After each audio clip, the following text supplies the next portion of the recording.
English master 2024 YouTube ചാനലിലേക്ക് ഏവർക്കും സ്വാഗതം. നമ്മൾ ഇന്നത്തെ ക്ലാസ്സിൽ ഡിസ്കസ് ചെയ്യാൻ പോകുന്നത് basic English for beginners tip ആണ്. അപ്പൊ നമുക്ക് അത് എങ്ങനെയൊക്കെ വരുമെന്ന് നമുക്ക് നോക്കാം. സോ അപ്പൊ നമുക്ക് ഒട്ടും ലേറ്റ് ആക്കാതെ വേഗം തന്നെ ക്ലാസ്സിൽ പോവാം.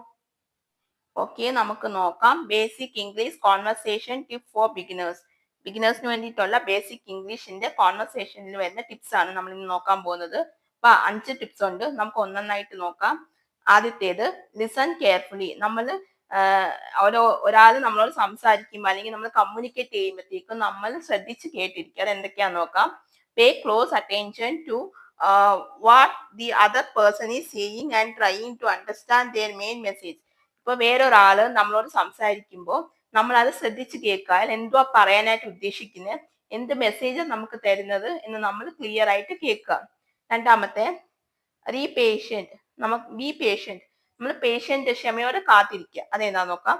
Don't rush yourself or feel pressured to respond quickly. Take your time to process the information and formulate a response.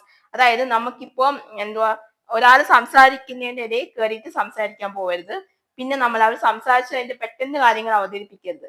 പക്ഷെ നമ്മൾ അയാൾ എങ്ങനെയാണോ, ഓപ്പോസിറ്റ് നിൽക്കുന്ന ആൾ എങ്ങനെയാണോ പറയുന്നത് അതുപോലെ നിങ്ങൾ സമയമെടുത്ത് വേണം കാര്യങ്ങൾ പറഞ്ഞ് അവർക്കും കൂടി അത് മനസ്സിലാവണം. നമ്മൾ ഹറി ബറിന്ന് പോയിട്ട് പറയരുത്.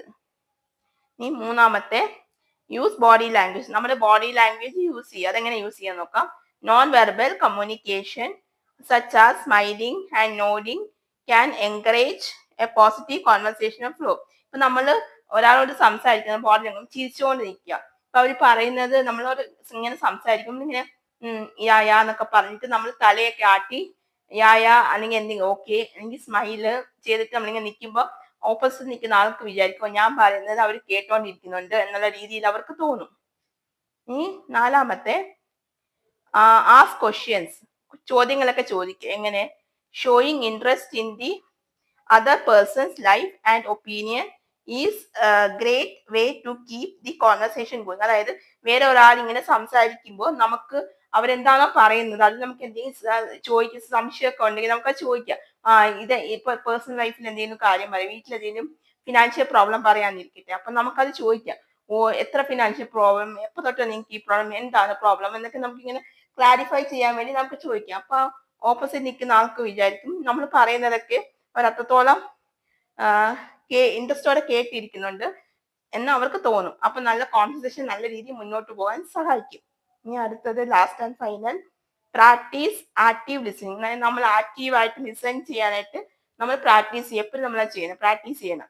നമുക്ക് ആക്റ്റീവ് ഒരാൾ പറയുന്നത് നമ്മൾ ശരിക്കും ഇപ്പൊ ഒരാൾ സംസാരിക്കും, നമ്മുടെ മൈൻഡ് വേറെ വല്ലയിടത്തും പോയി അയാൾ പറയുന്നൊന്നും കേൾക്കുന്നില്ല എങ്കിൽ അയാൾക്ക് തന്നെ ഒരു ഇത് തോന്നും. അപ്പൊ നമ്മൾ ഇവർ തന്നെ മൈൻഡ് പ്രസന്റ് ആയിരിക്കും. അയാൾ പറയുന്നതെന്ന് അയാളെ തന്നെ ശ്രദ്ധിച്ചിരിക്കുക, എന്തോ അയാൾ പറയുന്നതെന്ന് കേൾക്കാൻ. നമുക്ക് നോക്കാം. This means actively engaging with the speaker by repeating or summarizing what they have said to ensure understanding. അതായത് ഇപ്പൊ അവർ ഒരു കാര്യം പറഞ്ഞത് നമ്മൾ തന്നെ ഒന്നും കൂടി റിപ്പീറ്റ് ചെയ്തിട്ട് പറയാം. അവർ പറഞ്ഞ കാര്യം ഫുള്ളായിട്ട് പറഞ്ഞില്ലെങ്കിലും ഇവർ ഫിനാൻഷ്യലി ഇത്ര പൈസ വേണോ, എനിക്ക് ഇത്ര പൈസ വേണോ, അങ്ങനെയുള്ള രീതിയിൽ നമ്മൾ റിപ്പീറ്റ് ചെയ്തിട്ട് പറയുക. അപ്പൊ അവർക്ക് തോന്നും ഞാൻ പറഞ്ഞതൊക്കെ അവര് ശ്രദ്ധിക്കുന്നുണ്ടെന്ന്. അങ്ങനെ നല്ല രീതിയിൽ അത് മുന്നോട്ട് പോകാനായിട്ട് സഹായിക്കും. ഓക്കെ, അപ്പൊ നമ്മൾ പറയുന്നത് അവർക്ക് മനസ്സിലാവുന്നുണ്ടെന്നും കൂടി ഇതിൽ മനസ്സിലാവും. സോ അപ്പൊ ഇതാണ് 5 പോയിന്റ്സ് ഞാൻ പറഞ്ഞത്. സോ അപ്പൊ നിങ്ങൾക്ക് ഇത് മനസ്സിലായി എന്ന് വിചാരിക്കുന്നു. എന്തെങ്കിലും ഡൗട്ടോ കാര്യങ്ങളോ ഉണ്ടെങ്കിൽ തീർച്ചയായിട്ടും നിങ്ങൾക്ക് കമന്റ് ബോക്സിൽ ചോദിക്കാവുന്നതാണ്. ഓക്കെ, അപ്പൊ നിങ്ങൾക്ക് ഇന്നത്തെ എന്റെ ക്ലാസ് ഇഷ്ടമായെന്ന് വിചാരിക്കുന്നു. നിങ്ങൾക്ക് എന്തെങ്കിലും ഡൗട്ടോ കാര്യങ്ങളോ ഉണ്ടെങ്കിൽ തീർച്ചയായിട്ടും കമന്റ് ബോക്സിൽ ചോദിക്കാവുന്നതാണ്. അതിനുള്ള റിപ്ലൈ ഞാൻ തരുന്നതായിരിക്കും. പിന്നെ നിങ്ങൾക്ക് വേറെ എന്തെങ്കിലും ക്ലാസ്സുകൾ ആവശ്യമുണ്ടെങ്കിൽ അത് നിങ്ങൾക്ക് കമന്റ് ബോക്സിൽ ചോദിക്കാവുന്നതാണ്. അതിനുള്ള റിപ്ലൈയും പിന്നെ ക്ലാസ്സുകളും അപ്ലോഡ് ചെയ്യുന്നതായിരിക്കും. പിന്നെ നിങ്ങൾ എന്റെ സോഷ്യൽ മീഡിയ കൂടെ ഒന്ന് ഫോളോ ചെയ്യുക. അത് ഞാൻ ക്ലാസ്സിലൊക്കെ അപ്ലോഡ് ചെയ്യുന്നുണ്ട്. അതിന്റെ ലിങ്ക് ഞാൻ ഡിസ്ക്രിപ്ഷൻ ബോക്സിൽ മെൻഷൻ ചെയ്തേക്കാം. പിന്നെ ആർക്കെങ്കിലും സ്പോക്കൺ ഇംഗ്ലീഷ് പഠിക്കാൻ താല്പര്യമുണ്ടെങ്കിൽ എന്നെ ഒന്ന് കോൺടാക്ട് ചെയ്യുക. ഡീറ്റെയിൽസ് ഞാൻ അപ്പോൾ പറയുന്നതായിരിക്കും. ക്ലാസ്സുകൾ വന്നിട്ട് ഓൺലൈനായിട്ടും ഓഫ്ലൈനായിട്ടും അവൈലബിൾ ആയിരിക്കും. സോ അപ്പൊ നിങ്ങൾക്ക് ആർക്കെങ്കിലും പഠിക്കാൻ താല്പര്യം ഉണ്ടെങ്കിൽ എന്നെ ഒന്ന് വിളിച്ചാൽ മതി. നമ്പർ ഞാൻ ഡിസ്ക്രിപ്ഷൻ ബോക്സിൽ കമന്റ് ആയിട്ട് പിൻ ചെയ്ത് വെച്ചേക്കാം. സോ അപ്പൊ അത്രയേ ഉള്ളൂ. സോ അപ്പൊ നിങ്ങൾക്ക് ഇന്നത്തെ എന്റെ ഒരു ക്ലാസ് ഇഷ്ടമായിട്ടുണ്ടെങ്കിൽ നിങ്ങൾ ലൈക്ക് ചെയ്യുക, ഷെയർ ചെയ്യുക, അതേപോലെ തന്നെ സബ്സ്ക്രൈബ് ചെയ്യുക. സബ്സ്ക്രൈബ് ചെയ്യുമ്പോൾ തൊട്ടടുത്തായിട്ട് കുഞ്ഞു ബെല്ലൈക്കൺ ഉണ്ടാകും, അതും കൂടി എനേബിൾ ചെയ്ത് വെക്കാം. എന്നാൽ മാത്രമേ ഞാൻ ഫ്യൂച്ചർ വീഡിയോസ് അപ്ലോഡ് ചെയ്യുമ്പോൾ നിങ്ങൾക്ക് നോട്ടിഫിക്കേഷൻ കിട്ടുകയുള്ളൂ. അപ്പൊ നിങ്ങൾക്ക് എന്റെ അടുത്ത ഒരു ക്ലാസ് ആയിട്ട് കാണുന്നതുവരെ എല്ലാവർക്കും see you.